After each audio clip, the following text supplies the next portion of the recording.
চিকেনটাকে করে নিয়েছে, তো আর এক পিস দেবে। তলার দিকটা দেখতে পাচ্ছে একটু মিক্সিংটা একটু কম হয়েছে। আর এই দেখো ছোটো ছোটো করে গাজর কুচি করে নিয়েছি, পেঁয়াজ ক্যাপসিকাম কুচি করে নিয়েছি চিকেন মোমো করবো বলে। আর যে চিকেনগুলো একটু বড় বড় আছে সেগুলো একটু আবার পিসিং দিয়ে দিচ্ছে দাদা। তো চলো মোমোটা তৈরি করবো যখন তোমাদের সঙ্গে শেয়ার করবো। দেখতে পাচ্ছ বন্ধুরা, এর মধ্যে সোয়া সস ঢেলে দিচ্ছি।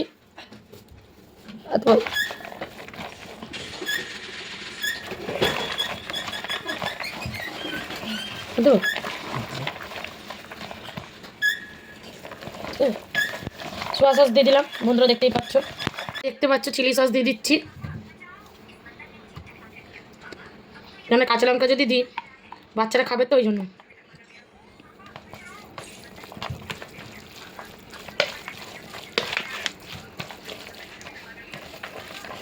তো অল্প করে ঝাল দিলাম। দেখতে পাচ্ছ বন্ধুরা, টমেটো সস দিয়ে দিলাম একটু।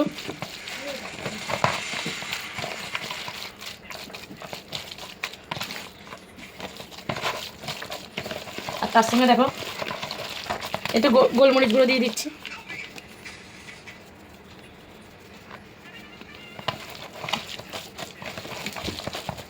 আর একটু গরম মশলা গুঁড়ো।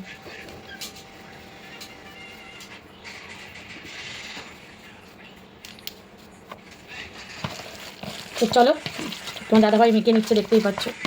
তো যখন সব হবে তখন দেখাবো, আর যখন বানাবো তখন দেখাবো। চলো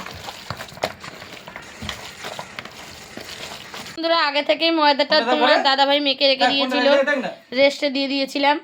আর এই দেখো ময়দা মাখার কাছে লেচি কেটে নিচ্ছে, লেচিটা কেটে না।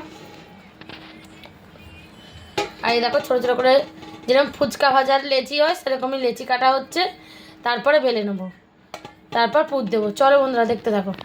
মোমো তৈরি হয়ে গেছে, আর এই দেখো মোমোর ডিজাইন।